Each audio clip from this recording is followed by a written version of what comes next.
some of the better therapists, as they were sitting in their chair, would wind up sitting in the same way, with the same posture, folding their leg or not, or putting their arm up, or hand on the chin, that we're constantly mirroring each other's behavior. We synchronize our actions almost in a dance, and they call it reciprocal mimicry. I call it a dance. That's my term.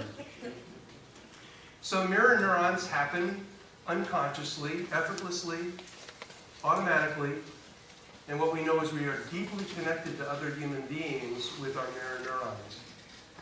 And so the emotional state, and this is the extension of the research started with simply motor neurons and things like, okay, so you're watching me raise my hand or wave to you.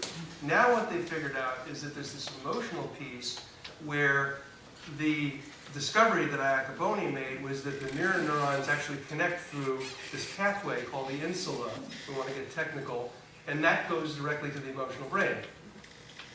So we know that the emotional state of one person reverberates in that of the other. So this is the term that we use for this is emotional contagion. So I don't know if you do this, but in many, many family situations, someone will say, oh, well, we're having this problem, but, my child doesn't know about it. Dad is anxious, or mom is doing this or that or the other thing.